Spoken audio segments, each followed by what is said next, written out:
does our sadhana help protect us from… Alzheimer's is not an epidemic, it's an individual thing. But now, a lot of when I say it's not an epidemic, we use the word epidemic only if it's infectious and it spreads from person to person. So if you forget, I will not forget, okay? So it is not something that's spreading from person to person. A lot of people are causing it to themselves. Why? And maybe atmospheres around also are causing to some extent.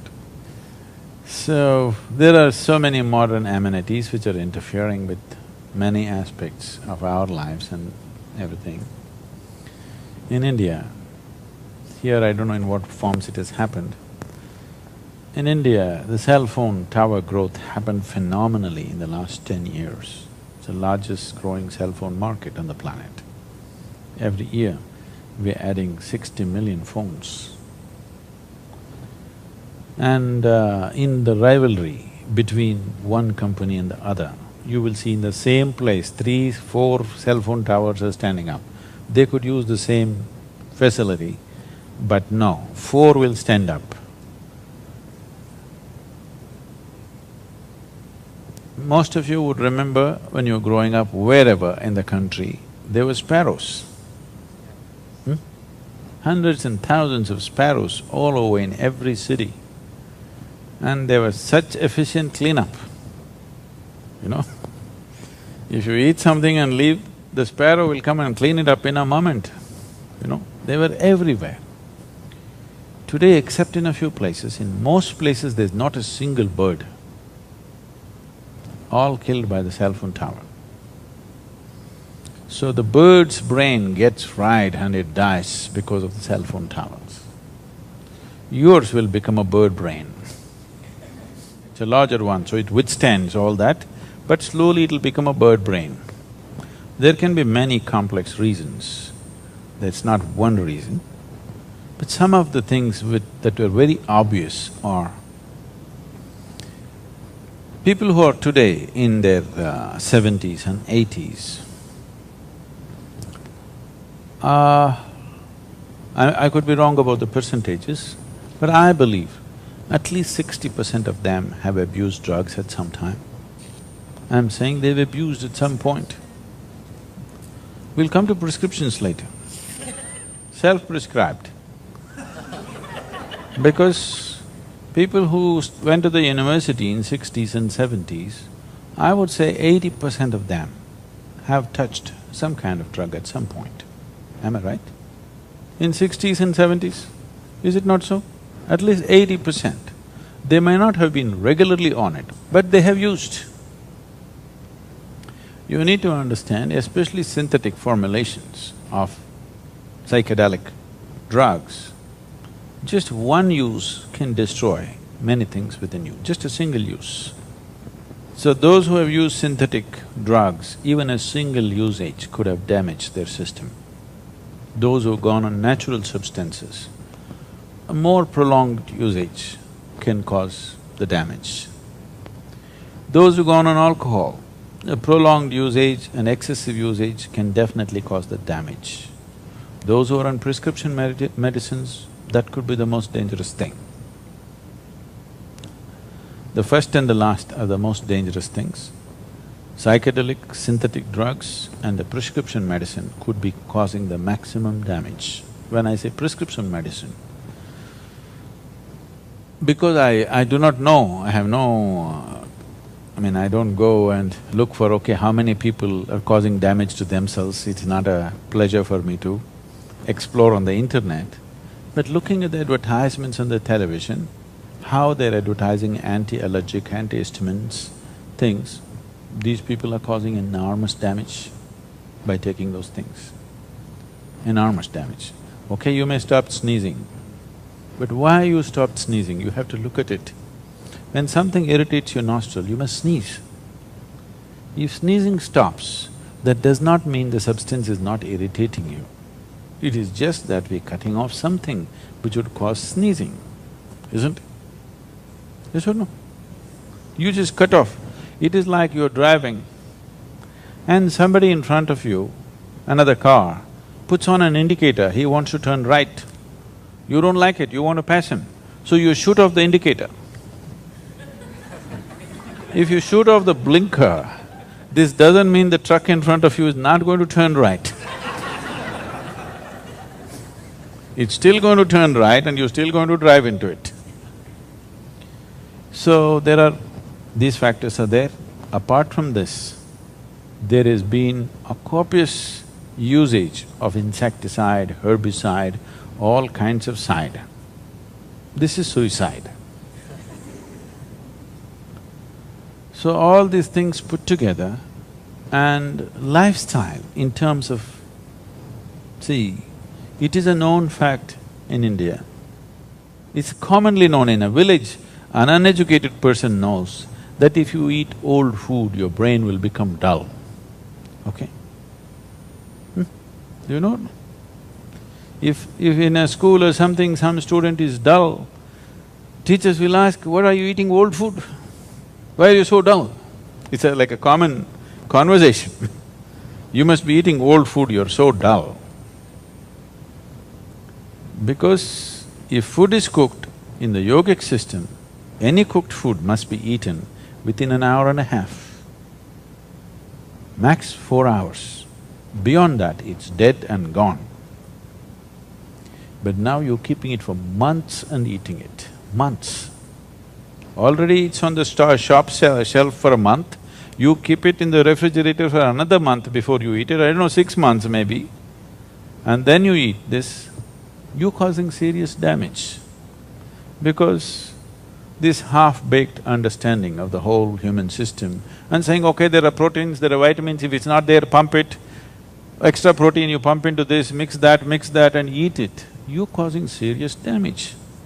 There are various aspects. I couldn't believe this, I couldn't come to terms with it for some time, when one of the doctors pointed out, in the medical textbooks in America, it says that it's normal for you to empty your bowels once in 3 days.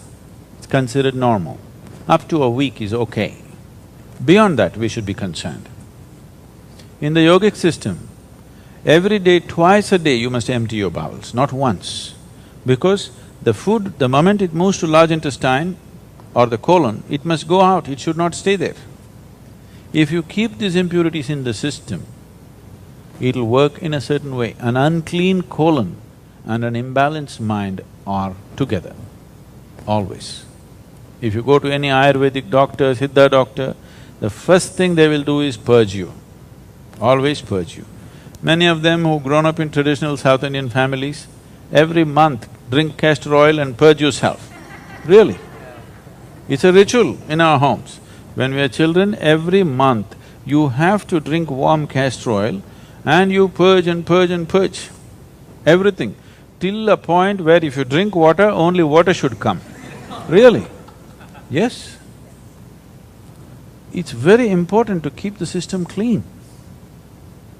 The yogis do it differently, they go stand in the river, they suck the water from the renal outlet, fill it up till here and let it go, fill it up till here and let it go, and they will check. If simply pure water should be going, till then it is done. This is called jaladauti. These things are important. Keeping the system clean is important if you want to have psychological health. Loss of memory is just one of them, okay? Even then when they had memory, it's tortured memory.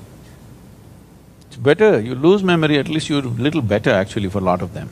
It's a relief. When you torture yourself continuously, the only solution is, if we erase the memory, at least you're free. But the problem is, all the memory never goes. Nobody has lost their memory absolutely. Yes? They lost short-term memory, they can't remember what happened 10 minutes ago, but they remember what happened 50 years ago. And that bothers them. When they're 85, they're beginning to behave like they're 15 or…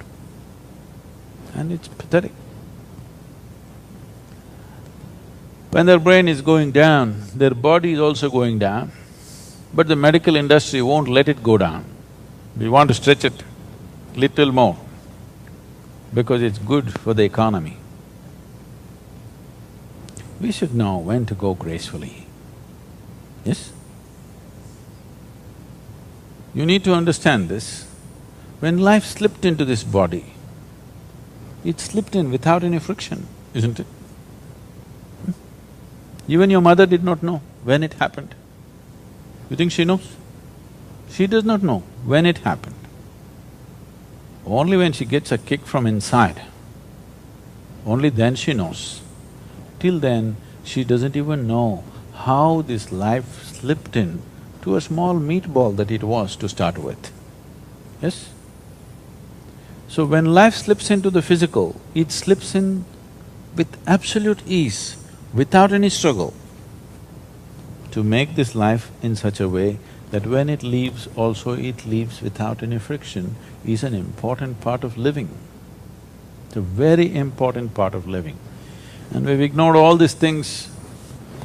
If we think ignoring the fundamentals of life and living here, there is no price to it, then that's a foolish life. If you ignore gravity and try to climb there and simply walk from there to here, and if you fall down and break your bones, is it wrong, I'm asking? Is it wrong? Is nature cruel to you? No, you're supposed to understand the basic laws of life, isn't it? And if you spray something and kill that insect, is it wrong? A little more of it also, not the whole of you, at least kill a part of your brain. Is it wrong, I'm asking? Huh? It's bound to happen, isn't it? How can it not happen, I'm asking? It's bound to happen. So, our ideas of science and technology,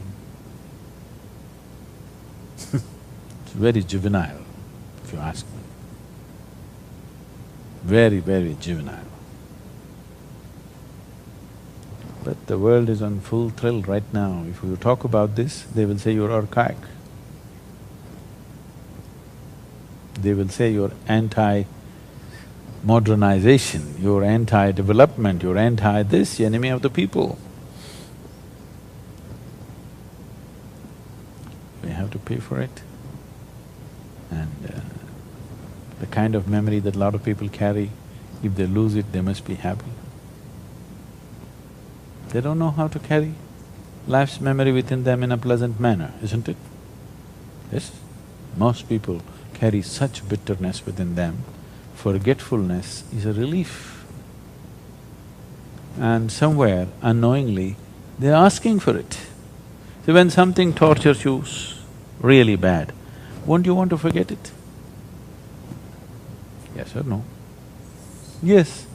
Knowingly or unknowingly, consciously or unconsciously, we are seeking it in many, many ways. So, one of the most important things to do is, if you build a temple here,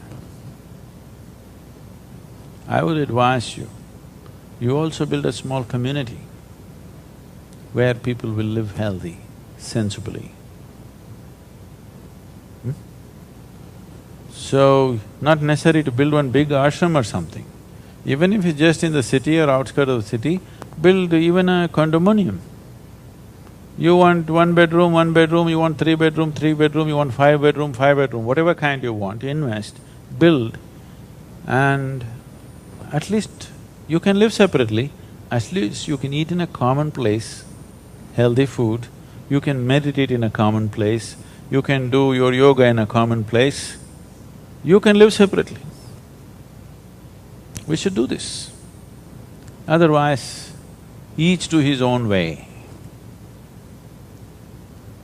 It's going somewhere, you know.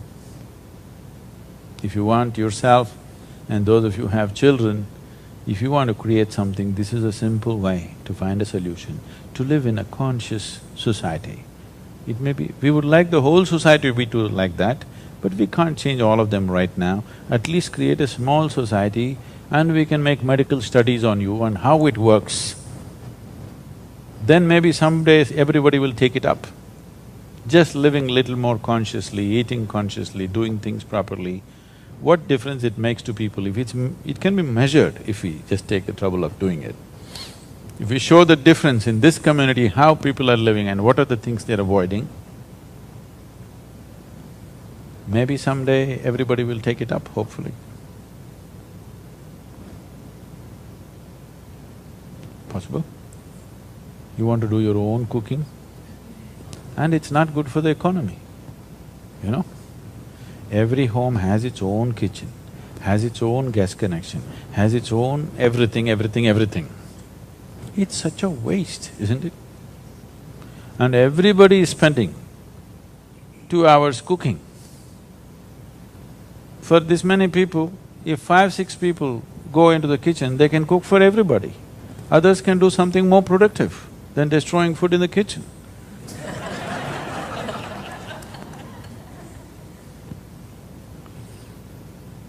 Yes, you must look for that if you want solutions. If you just like to lament about it and continue. Lot of people only like to cry about it and do the same thing. Cry about it, do the same thing. Because they want their own kitchen, they can't stand anybody else in the universe. Can you? Can 5 women manage in one kitchen without fighting, quarreling? Huh? Possible? Yes, it's time you grow out of this. Your homes are separate, your bedrooms are separate, everything is separate. Kitchen and meditation and certain things we can share, isn't it? Yes or no?